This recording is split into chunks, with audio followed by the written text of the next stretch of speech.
Bienvenue à tous, merci de nous rejoindre pour cette nouvelle édition du QG Weekend. Au sommaire, les forces de libération africaines font leur grand retour en Mauritanie. Le mouvement a abandonné la lutte armée mais passe au combat de toujours, la lutte contre les discriminations.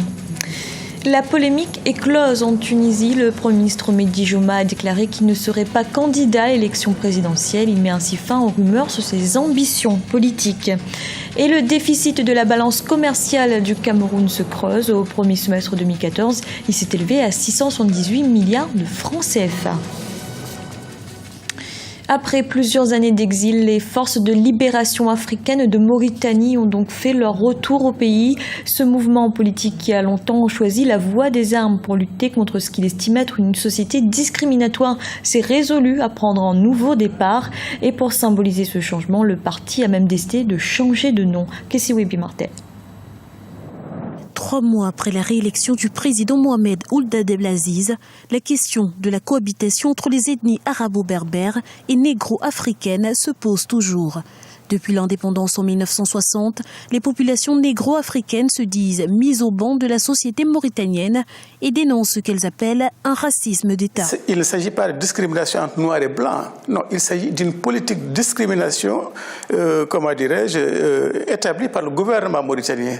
Nous sommes absents dans les grands joueurs de l'État, dans les grandes institutions de l'État. Et au plan économique, nous sommes absents de l'ensemble des secteurs économiques de ce pays, privé, public, les institutions économiques, les sociétés d'État. Nous sommes totalement absents, exclus. Une exclusion contre laquelle l'ancien mouvement des forces de libération africaines se bat depuis 1983 et qui se poursuivrait jusque dans les sphères sociales et culturelles. Et au plan social, nous n'accédons pas à l'emploi parce que simplement nous avons été pénalisés par un système scolaire où des réformes ont été mises en œuvre pour nous éliminer. Nos enfants, s'ils vont à l'école, ils échouent à cause de l'arabisation. Et enfin, nous sommes éliminés ou exclus sur le plan culturel. Nous ne sommes pas des Arabes, nous sommes des négro-africains qui ont la culture Pulaar, Soninké, Wolof reconnue, mais on ne nous donne pas les droits liés à cette culture-là. Toutes les télévisions de Mauritanie ont été octroyées à des Arabo-berbères.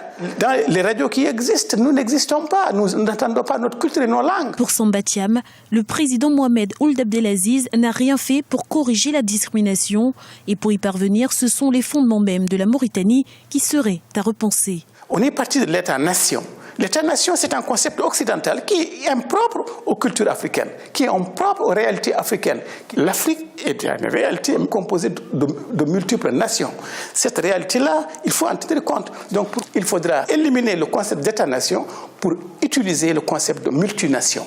Au moment de la campagne présidentielle, certains analystes proposaient d'organiser des états généraux sur les questions des droits des Noirs mauritaniens, une idée pour l'instant restée en suspens. Et la Mauritanie accueillera le 24 septembre prochain les parlementaires d'Afrique centrale et d'Afrique du Nord à Nouakchott. Ils participeront à une réunion sur la plateforme de gouvernance de l'Union africaine. L'objectif est de sensibiliser sur la nécessité de ratifier les instruments de l'organisation continentale. En Tunisie, il n'y aura pas de duel entre l'actuel président Moncef Marzouki et le Premier ministre Mehdi Jouma. Le chef du gouvernement a en effet assuré qu'il ne briguerait pas la magistrature suprême le 23 novembre prochain. Une annonce qui devrait apaiser la classe politique où les réactions étaient vives ces dernières semaines. Anan Faro. Président, candidat. Depuis ce samedi, le chef de l'État tunisien, Moncef Marzouki, est officiellement candidat à la présidentielle du 23 novembre. Un scrutin crucial pour la Tunisie, près de 4 ans après la Révolution. L'actuel président a remis son dossier de candidature ce samedi matin. 17 personnalités sont officiellement candidates à la fonction suprême. Le Premier ministre Mehdi Jouma a pour sa part décidé de ne pas se présenter. J'ai décidé de ne pas me présenter à l'élection présidentielle. Je resterai fidèle à mes engagements. Je resterai en tant que garant. Je me considère comme garant du succès de ces élections. Tous nos efforts seront concentrés sur ces élections.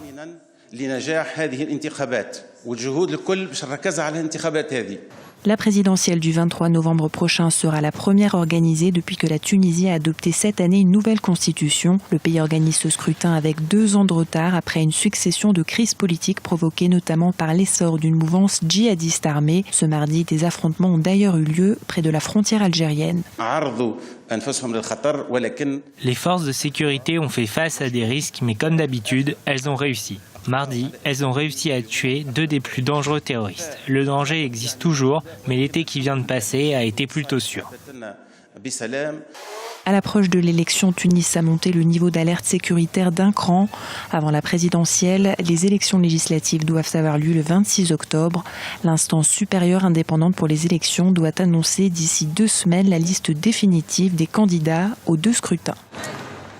Dans l'actualité également, le président kényan Uhuru Kenyatta est convoqué devant la Cour pénale internationale le 8 octobre prochain et devra remettre des documents que son gouvernement retient délibérément et qui sont réclamés par les procureurs de la CPI. Pour rappel, le chef de l'État kényan est suspecté d'être impliqué dans la crise post-électorale de 2007.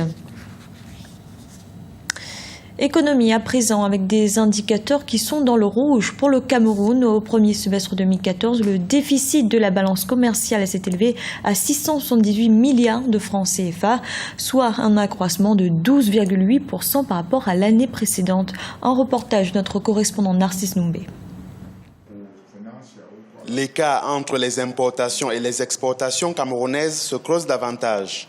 Pour les 6 premiers mois de l'année 2014, le déficit de la balance commerciale au Cameroun est estimé à 678 milliards de francs CFA, soit une augmentation de 12,8% par rapport à 2013. Ces chiffres ont été confirmés il y a quelques jours par le Comité technique national de la balance des paiements. Selon les analystes économiques, ce déficit est lié à la conjoncture internationale, au fort endettement du Cameroun pour financer les grands projets structurants en cours, mais aussi au recul de l'industrialisation et l'importation des produits intermédiaires ou finis à forte valeur ajoutée. Ce sont les devises camerounaises qui sortent, vont à l'extérieur. On importe tout ce dont on a besoin et nous ne produisons rien pour exporter. Donc, quand vous faites l'équilibre entre les produits de rente et les matières premières que nous exportons et les produits manufacturés de l'extérieur, vous voyez qu'il y a un déséquilibre et ce sont nos devises qui sortent comme ça du Cameroun. En 2013, par exemple, le Cameroun a importé 819,8 millions de tonnes de riz pour une valeur marchande de 212,6 milliards de francs CFA. Pour sortir de cette situation, selon les observateurs de la scène économique camerounaise, l'État doit prendre des mesures fortes et courageuses. L'agriculture peut être un levier pour réduire les déficits. Également l'industrialisation. Il faut qu'on arrive à fabriquer au moins ce dont nous avons besoin. Et tout ceci passe également par un débat plus grand que les autres appellent de tout leur vœu, à savoir la maîtrise de la monnaie. Si le Cameroun pouvait maîtriser sa propre batte, sa propre monnaie. Grâce à la mise en place des agropoles à travers les principaux bassins agricoles du pays, le Cameroun est résolument tourné vers une agriculture de seconde génération marquée par l'introduction de la mécanisation. C'est grâce à ce secteur que sa balance commerciale au sein de la CEMAC demeure excédentaire, plus 623,7 milliards de francs CFA engrangés en 2013. Insuffisant tout de même pour rétablir l'équilibre perdu il y a plusieurs décennies déjà. C'était le journal de la rédaction. Merci de l'avoir suivi. Retrouvez dans un instant une nouvelle édition du QG Weekend.